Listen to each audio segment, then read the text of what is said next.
Madame, Monsieur, bonsoir et merci d'être avec nous. À la une ce soir, reprise des activités au marché central de Kaolack. Les commerçants de Mbaro-Fogedjaï retrouvent leurs étals 5 mois après le sinistre. Pendant ce temps, les pêcheurs de Soumbédioune n'embarquent pas. Face à la houle, la pagaie laisse la place au balai. Pas question pour les pêcheurs de rester oisifs.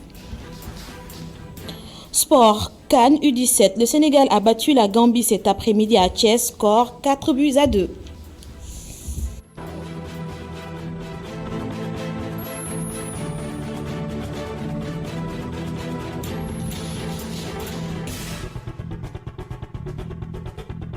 Bienvenue à tous. Un mauvais temps pour les pêcheurs de Soumbédioune en plus de la pandémie de Covid-19. La houle rend de plus en plus difficile leurs activités qui sont au point mort. Mais les pêcheurs ne croisent pas les bras. Ils en profitent pour rendre propre cette plage. C'est un reportage signé Nima Sadio.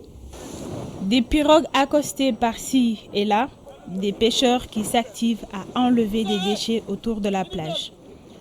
Au moment où certains s'apprêtent à aller en mer, d'autres essaient de joindre l'utile à l'agréable.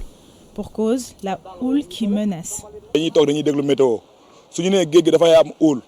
Nous écoutons la météo. S'ils nous disent qu'il y a un mauvais temps, on ne part pas en mer. Et on en profite pour nettoyer la plage. Nous respectons le drapeau et grâce au téléphone portable, on reçoit toutes les informations nécessaires. On nous a avertis du vent et de la houle, c'est la raison pour laquelle on nettoie la plage. Le drapeau rouge, symbolisant le danger, ne cesse de flotter au-dessus des pirogues. Les pêcheurs en profitent pour rendre la plage attrayante. À chaque fois, quand il y a mauvais temps, on essaie de nettoyer la plage. C'est un travail difficile qui demande beaucoup d'efforts. On a vraiment besoin d'aide pour travailler en toute sécurité. C'est difficile de rendre cet endroit propre parce qu'il est mal situé. La plage est comme ça parce qu'on est entouré de 2 canaux, celui de face et de Gueule Tapée. On est allé voir les autorités afin qu'ils nous viennent en aide pour régler cette situation. En plus, il y a beaucoup de personnes qui fréquentent cet endroit. Les pêcheurs profitent du mauvais temps pour donner un coup de balai à la plage. Un clin d'œil à la clientèle qui se raréfie de plus en plus dans ce contexte de pandémie. Justement, parlons de cette pandémie de coronavirus. Aujourd'hui, il y a 7 décès avec 373 nouvelles contaminations sur 2331 tests effectués. 265 patients ont été déclarés guéris et 53 autres sont actuellement en réanimation. L'UCAD se mobilise contre la propagation de cette maladie. Le collectif des amicales des étudiants et le rectorat unissent leurs forces autour d'un programme de sensibilisation 2 jours pour barrer la route au coronavirus. Un reportage de Abouté Dissou. Commencé au campus pédagogique, ces journées se poursuivront samedi au campus social avant de s'étendre dans des lycées, marchés et gares. Nous avons engagé ce processus de sensibilisation pour participer de manière active à la lutte contre la pandémie de coronavirus dans notre pays. Cela s'inscrit dans une mission qui est une prérogative de l'université, à savoir le service à la communauté. Et je suis chargé avec mon collègue, le professeur Mor Ndiaye, ici présent, donc d'organiser un peu cet engagement de la communauté universitaire contre l'épidémie à coronavirus, aussi bien au niveau du campus pédagogique aujourd'hui, au niveau du campus social, ce sera demain, et ensuite au niveau de la communauté, probablement la semaine prochaine. Alors cet engagement montre tout simplement, il reste conforme avec la posture de l'université qui se doit, au-delà de ses missions traditionnelles d'enseignement et de recherche, n'est-ce pas, d'être au service de la communauté. Cette activité consistera surtout à la distribution de moyens de prévention. Les activités de cette matinée consistent à une sensibilisation au sein du campus pédagogique, mais aussi à des distributions, que ce soit des ailes, que ce soit des masques, que ce soit aussi des flyers. Cet engagement du milieu universitaire dans la lutte contre la Covid-19 prouve, si besoin est, que l'université ne se limite pas seulement au pédagogique et à la recherche, mais s'inscrit également dans le cadre de sa mission de service à la communauté. 57 employés de Necotrans ont été licenciés par Bolloré, en plus des 5 délégués du personnel en sursis. Selon eux, le syndicat national des auxiliaires du transport compte saisir la justice pour avoir gain de cause. Suivons ce reportage de Mamadou Lamine Fati. Rien ne va plus entre les travailleurs de Necotrans et l'entreprise Bolloré.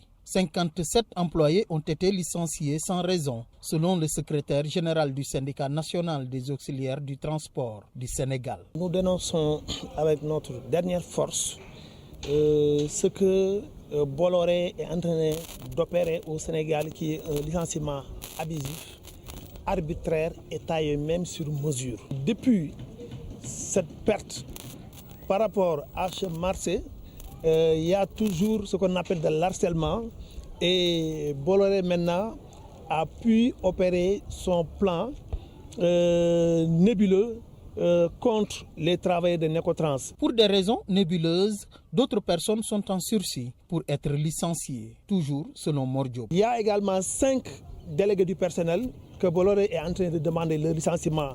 Je précise que ces 5 délégués du personnel, ce sont le nombre de collèges est à 10. Les 5 délégués du personnel, ce sont les délégués qui ont pu s'opposer par rapport à ce plan nébuleux lors des séances de réunion au niveau de la direction de Bolloré. Pour avoir gain de cause, le syndicat compte saisir la justice. Pour s'opposer à cela, c'est aussi simple. Nous sommes des légalistes et nous allons nous conformer face à la loi. Ce qui est sur ce dossier sera en contentieux. Ça, on ne le cache pas. Nous l'avons dit. Que vous savez que le contentieux est au niveau du tribunal. Donc, nous allons essayer ça en justice. On ne va pas baisser la garde, ni vraiment laisser que les choses se déroulent. Nous avons une parfaite conviction que le droit sera dit. En dépit des appels de tous bords et des correspondances adressées aux autorités, la situation des travailleurs de Necotrans n'a pas eu satisfaction. Aujourd'hui, ces agents disent compter sur la justice et l'appui du président de la République. Un accident tragique est survenu cette semaine avec la mort subite et brutale d'un chauffeur au volant. Prétexte pour la rédaction de s'intéresser à l'état de santé de ces professionnels du transport. Les conducteurs vont-ils consulter? Ont-ils une assurance maladie, une couverture maladie donc? Notre reporter Youssouf Conté est allé à la rencontre de ces conducteurs pour en savoir plus. Suivons son reportage.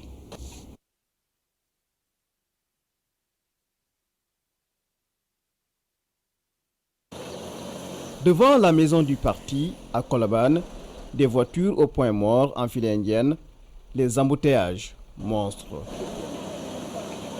Ce taximan ne joue pas avec sa santé.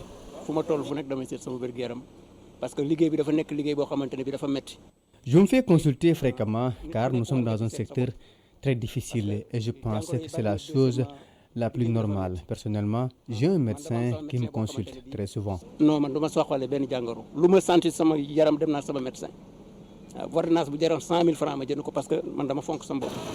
Nous filons vers un autre secteur de Dakar, le garage Bignona Grand Yoff, bruit de monde.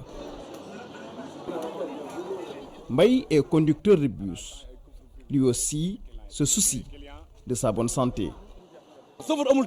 Contrairement à ce que vous croyez, nous nous reposons bien. C'est juste que certaines personnes pensent que nous ne nous reposons pas bien, mais nous sommes comme tous les êtres humains, nous mangeons bien pour maintenir notre santé. Un autre professionnel, ancien chauffeur et il fait partie des responsables de la gare routière, il est aussi transporteur et emploi du personnel. Notre interlocuteur soutient que la santé des chauffeurs est souvent dégradée par la charge du travail.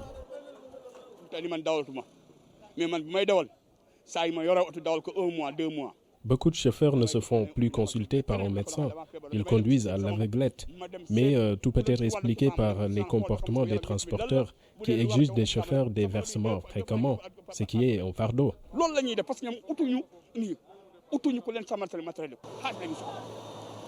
Ces derniers jours, on a assisté à une série de morts subites au Sénégal et les chauffeurs n'y échappent pas, ce qui doit les inquiéter eux-mêmes et les usagers des transports.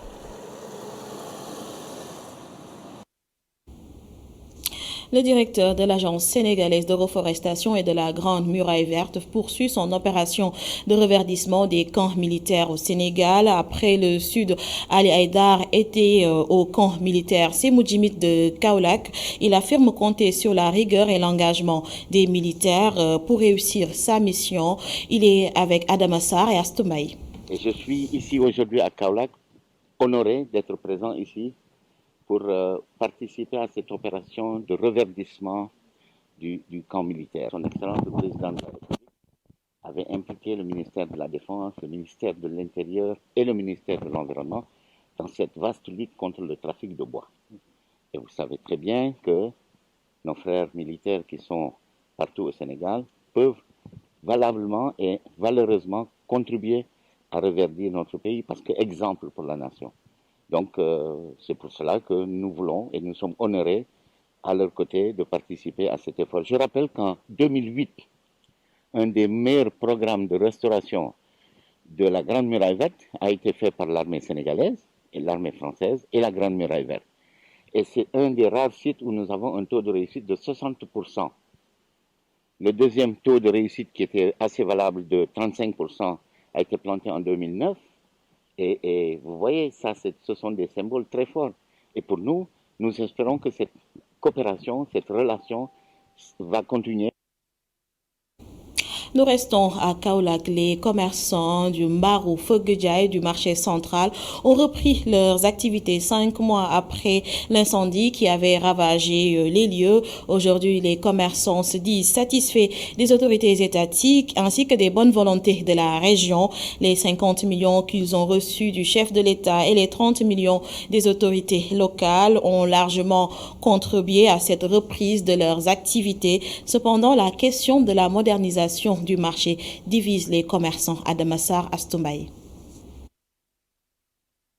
Quelques mois après l'incendie qui avait ravagé le Mbarou Fogedjaï du marché central de Kaolack, les commerçants retrouvent le sourire. Selon Lamine Dia, les autorités ont tenu toutes leurs promesses. Nous sommes fiers de nos autorités. Elles ont tenu toutes leurs promesses. Le chef de l'État nous a remis 50 millions, les autorités de Kaolack 30 millions. Cela nous a permis de reconstruire nos cantines.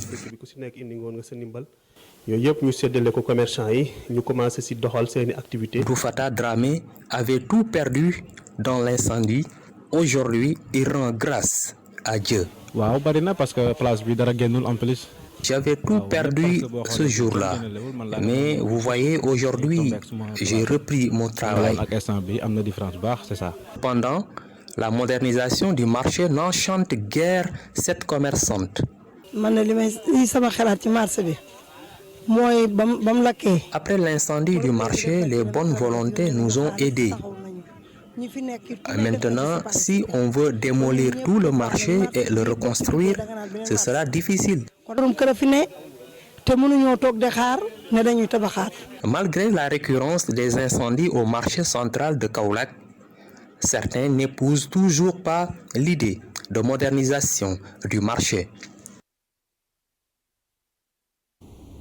SNHLM, Direction Générale et Travailleurs, se regarde en chien de faïence la pomme de discorde. Le projet d'érection d'un complexe immobilier au siège de la société. Les syndicalistes opposent un niet, mais le directeur général rassure et parle d'un projet ambitieux. Mamadou Diagne Simeng, directeur général de la SNHLM, était l'invité de Keno Askanui.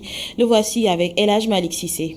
Les 2 et 3 février dernier, j'ai opéré de profondes mutations, une réorganisation très profonde au niveau de la SNHLM et qui n'a peut-être pas été au goût de tout un chacun. Ça, c'était le 2 et le 3. Et le 4, ce communiqué est ressorti pour dire que depuis le 17 décembre 2019, j'avais en tête un projet immobilier sur le site. Je pense qu'il y a déjà une confusion parce que le 17 décembre 2019, l'idée de projet n'était pas encore née. Je pense qu'ils ont dû confondre peut-être l'avis général de passation de marché pour l'année 2020 et le projet en soi. Et le projet, c'est une idée de projet. Je suis arrivé à la SNHLM et je me suis dit qu'il faut qu'on sorte des sentiers battus. Nous avons des schémas classiques de fonctionnement, des schémas classiques de financement de nos projets qui ont aujourd'hui atteint leurs limites. La SNHLM est établie son siège entre la place de l'Obélisque et le quartier de Fass. Aujourd'hui, le prix au mètre carré est très important sur ce site. La valeur vénale des 4000 mètres carrés peut nous permettre aujourd'hui de nouer un partenariat. L'objectif pour moi est quoi? Aujourd'hui, à la SNHLM, nous faisons parfois des découvertes pour pouvoir payer les salaires parce qu'il y a des difficultés que nous avons trouvées sur place. Oui. Notre idée, c'est de nouer un partenariat avec un partenaire qui en a les moyens, diriger là-bas des tours qu'on appelle les tours de l'Obélisque et le siège de la SNHLM va rester sur place. Nous avons la chance d'être sur 3 façades. Donc peut-être l'un des immeubles ou bien une dizaine d'étages pourrait être réservé au siège de la SNHLM. Et le reste devrait nous permettre d'avoir des revenus permanents qui vont nous permettre de faire face donc aux dépenses courantes. Le choix des outils et matériaux de construction de bâtiments relève toujours de la volonté du client, un choix dicté pour la plupart par le coût. Résultat, la qualité des travaux laisse à désirer et expose même à un danger insoupçonné. Le reportage de Mohamed Dia et Mafalfal. Construire son propre toit est le souhait de tout un chacun. Mais au Sénégal, certains sont souvent pris entre le marteau du bas de gamme et l'enclume de la négligence de la main-d'œuvre. Entouré de ses collaborateurs, ce gérant de quincaillerie à la cité millionnaire de Grand Yoff en témoigne. Je confirme, nous vivons cela tous les jours. Nous mettons des prix variés à la disposition des clients. Il y a de bas de gamme et haut de gamme. Souvent, c'est lié à un problème de moyens. Mais d'autres sont pingres et achètent de mauvaise qualité, qui ne peuvent pas perdurer à long terme. Face à une telle situation, le gérant de quincaillerie indique la voie à suivre.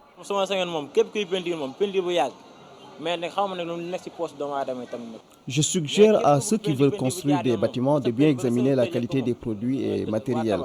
Pour une bonne construction, il y a quand même des normes à obtenir. Clous, peinture, crochets et tant d'autres outils qui sous-tendent et cimentent une bonne construction. Mais en lieu et place des produits haut de gamme, d'autres préfèrent les bas prix. Celui-ci estime qu'au-delà des propriétaires, les entrepreneurs ont aussi une part de responsabilité.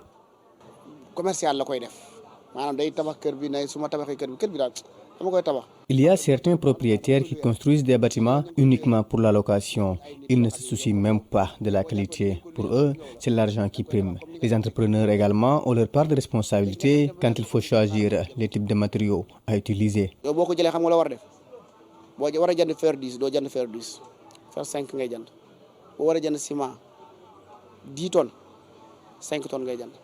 La course vers les bas prix pour la construction et l'entretien des bâtiments est une réalité au Sénégal, une chose qui peut causer des dégâts en l'absence de contrôle.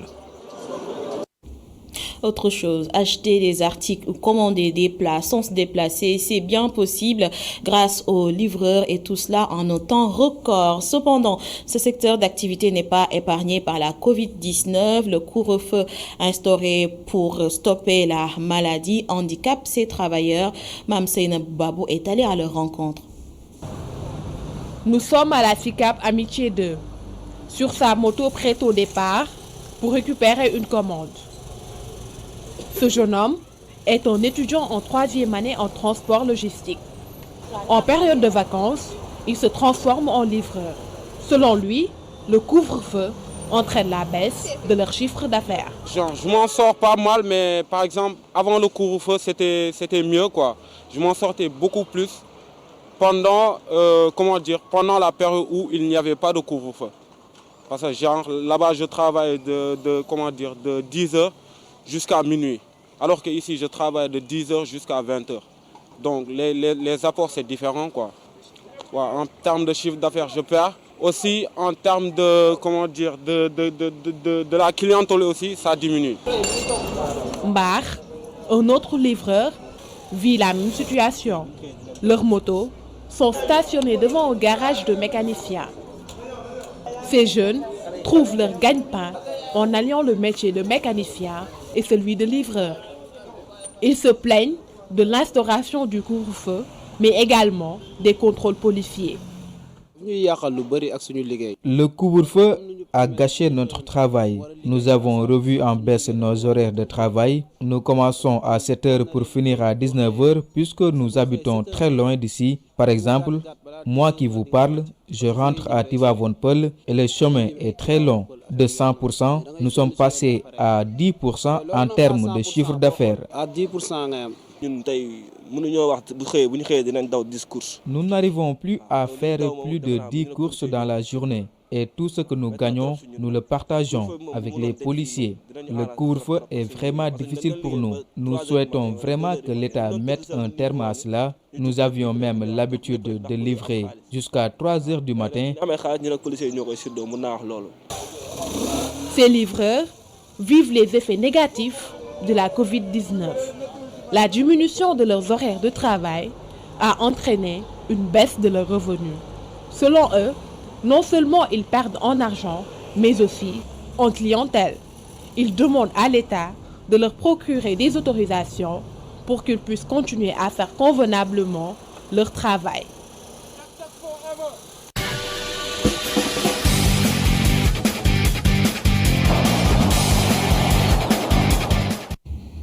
Football, belle entame de compétition pour les Lionceaux des moins de 17 ans, pays hôte du tournoi. Le Sénégal a pris le dessus sur la formation gambienne cet après-midi à Thiès, en match d'ouverture des éliminatoires pour la prochaine Coupe d'Afrique U17 Maroc 2021. Pour l'entraîneur des Lionceaux, ces joueurs ont bien joué, mais le chemin est long. Malik Daf est au micro de Pape Malik Diaw.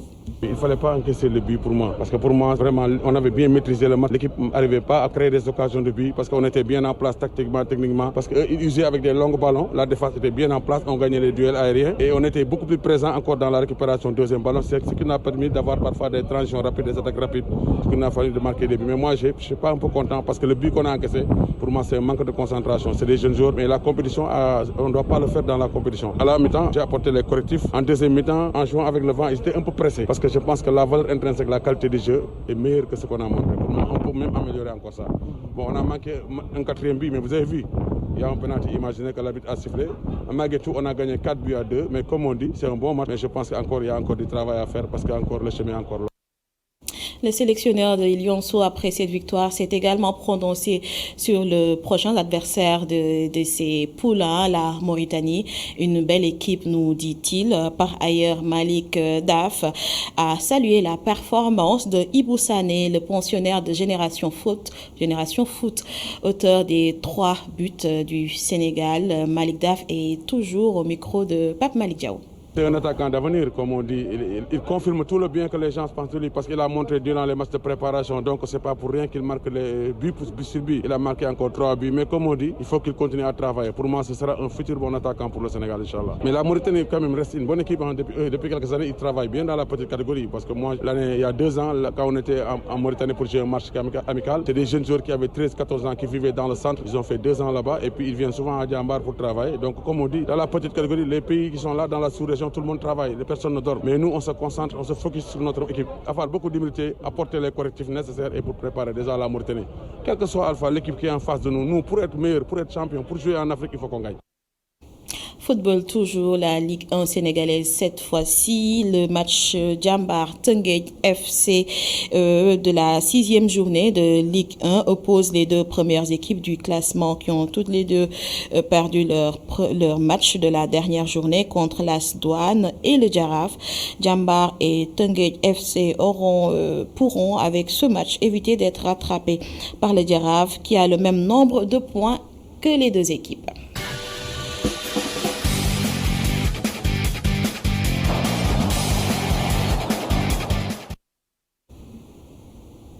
C'est la fin de ce journal. Merci à vous de l'avoir suivi, mais l'information continue sur www.emedia.sn. À suivre ce soir, Intérêt général avec Khalifa Diakhaté. La Grande Muette vous parle.